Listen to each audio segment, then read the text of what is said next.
Assyria was the first true militaristic power in the ancient world. Known for their expansive ideology, devout religious beliefs, and extreme violence, the Neo-Assyrian period displayed these characteristics at their and the empire's peak. This ideology stemmed from the king, who was seen as a superhuman sovereign upon whom the stability and success of Assyria as a whole depended. Sennacherib was the stereotypical Assyrian king, extravagantly violent and boastful of it. On the Oriental Institute prism, he introduces himself as Sennacherib, the great king, the mighty king, king of the world. Among his most notable conquests were that of Judea in 701, detailed on the prism, which saw the mass deportation of Judeans and the sack of 46 cities, including Jerusalem. Another was the sack of Babylon in 689, the desecration of her temples being an unprecedented act of sacrilege, given that Babylon and Assyria shared effectively the same pantheon.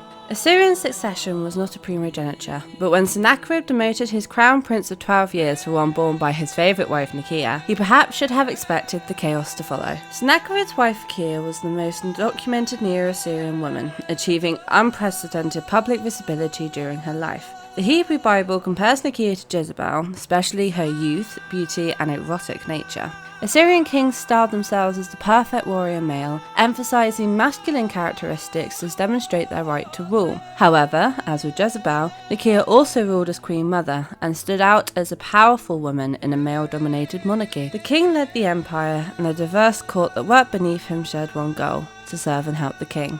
The majority of the court consisted of women, both foreign and the king's family. Though we may not know the names of many of the women, we do have insight into the smaller groups they were split into: aged women and widows, the house of a defeated king, a princess's entourage, foreign hostages, and those who had advanced or were sent by their families. Most important were the family, wives, or concubines of the king, who enjoyed huge sway in court life, and themselves were ranked depending on their closeness and relation to the king. At the bottom were the concubines, the king's women who would sleep with him in the palace but remain out of sight in all other circumstances. Next came the secondary wives from political marriages, and at the top we had the primary consort or women of the palace. Secondary wives could gain women of the palace title, though mostly this was in a private setting to help with their children's marriages. Concubines could also gain some temporary power when sleeping with the king, but neither they nor secondary wives could gain the title of primary consort. To dispel tension between the ranks, older women would regulate and hold charge over each section. Elsewhere in the court were scholars, scribes, city and war governors, and private councillors, jobs mainly done by a cadre of loyal eunuchs. Eunuchs were among the most highly regarded people in the king's court, the king's head assistant being referred to as he of the head. Eunuchs would act as administrators, city officials, and much of the household staff. It is unclear whether the king picked the eunuchs for these roles, but the theory is that they were likely picked from noble families who wished to maintain some influence. They were also guaranteed a noble burial at death. Esarhaddon ruled from 681 to 669, and from the beginning his reign was defined by hardship. When he was made crown prince in 683, he replaced his older brother, Udumulissi, who would go on to murder Sennacherib 2 years later. By this time, Esarhaddon had been sent to exile for his own safety, likely to the homeland of his mother Nicaea. Following the assassination, he would return with an army and defeat his brothers in a 6-week civil war, driving Udumulissi into Urartu. His first act as king was to rebuild Babylon, initiating a series of projects, few of which he would live to see completed, and reinstating their temples, in his mind securing the support of the gods for the conquest to be done. Those conquests would see him turn away an incursion of Cimmerians, raiding northern Assyria and defeating rebellious kings along the southwest of the Levant, before turning east to Urartu, their Manaean allies, and the former buffer state of Shibria. What happened to the rebellious brothers sheltered in those kingdoms is unknown. A revolt in Tyre in 675, instigated by Egypt, led Esarhaddon to his greatest victory, though at first attempt at conquest would lead to a disastrous defeat in 673. A more careful invasion in 671 resulted in the capture of Memphis. Following this, Esarhaddon set about fixing the same problems that had so disrupted his early reign, as he sought to secure the succession of his eldest surviving son, Ashurbanipal. These succession treaties are the longest set of Assyrian treaties we know of. Esarhaddon often often erected monuments known as salmu that standardized his image, his victory stele being one such example. It commemorates Esarhaddon's return after his victory in Egypt. Esarhaddon holds in his left hand a mace and a rope running through the lips of the conquered kings before him. Royal ideology is prominent, with the size difference reflecting his power and authority. His right hand addresses the gods, represented by the winged symbol above him.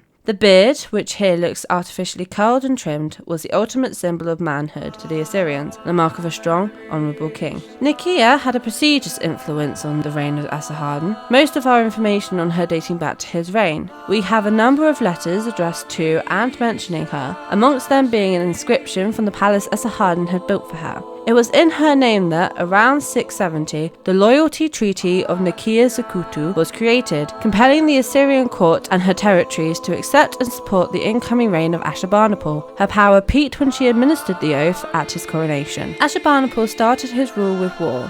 Esarhaddon died en route to Egypt in 669, promoting the first of two Egyptian revolts and the loss of Memphis. Ashurbanipal retaliated in 667, sending an army that pushed the Egyptians back, though treachery among their local vassals forced them to give up their pursuit and reoccupy the city.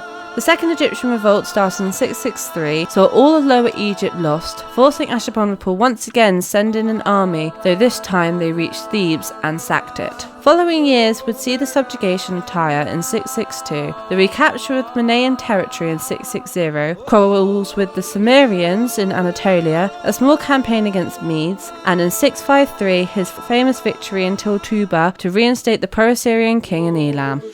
Friction had long developed between Ashurbanipal and his brother Shamash-shum-ukin, the king of Babylon, both of which had been given their positions by Esarhaddon. Civil war erupted between them when the latter started conscripting troops and gathering allies. Despite this coalition, Ashurbanipal came out victorious in 648 after a 2-year siege of Babylon. In 647, Ashurbanipal finally destroyed Elam, razing Susa and salting her fields. Then in 644, in retaliation for the raids into Assyrian territory, he campaigned against the Arabs. Throughout his reign, Ashurbanipal was a patron of literature, creating the world's first library with over 30,000 clay tablets and texts from his collection surviving today. He was a builder too, continuing many of Esarhaddon's projects and starting many of his own. Babylon's restoration continued in 668 with the return of cult statues, but stopped until 655, where more cult objects were returned and many of the city's temples were repaired. Back in Nineveh, the North Palace was renovated, repairing the terrace and processional approach, adding a pillared portico with a new garden filled with exotic plants, while miles of reliefs were ordered to cover the walls. Restoration also was continued in the Temple of Ishtar, and damaged portions of the city wall were repaired. Ashurbanipal has often depicted himself as a supreme hunter, displaying strength and courage through killing lions in particular. The Jits in relief depicts him in the hunt, advancing on horseback. He drives a spear into the lion's mouth whilst another is left for dead behind. The artwork has a photographic quality, as though capturing the exact moment of the lion's death. Ashurbanipal is depicted as the god's legal representative through Assyrian inscriptions, specifically through the vassal treaty of Esarhaddon, which justifies any legal acts that took place through his divine, unquestioned authority gifted by the gods. Nicaea last appears in sources from Ashurbanipal's accession in 669, only secured after she forced the Assyrian royal family, aristocracy, and vassals to swear loyalty to him. Shortly after this, Nicaea appeared to retire from public life. Some historians believe that Nicaea was probably dead by the time of the sack of Thebes in 663. However, other historians believe she was alive during the civil war that ended in 648. Either way, we do not know how she died. Ashurbanipal's wife is notable in her own right. Labali Sharat was his primary consort and was famously depicted alongside her husband in the garden party relief, which shows her and the king surrounded by Labali's women servants. The relief is remarkable for the inclusion of Assyrian women, who appeared rarely in Assyrian iconography and infrequently on palace reliefs. A particular striking detail is that Ashurbanipal does not wear his crown, but Labali is seen wearing one of her own. In 609, just 23 years after Ashurbanipal's death in 631, Assyria would fall to their oldest of enemies, the Babylonians and the Medes. Despite the might of their kings and schemes of the courts backing them, they could never find an answer to the Babylonian problem, with continued revolts being the first nail in the coffin for the ancient world's first militaristic power.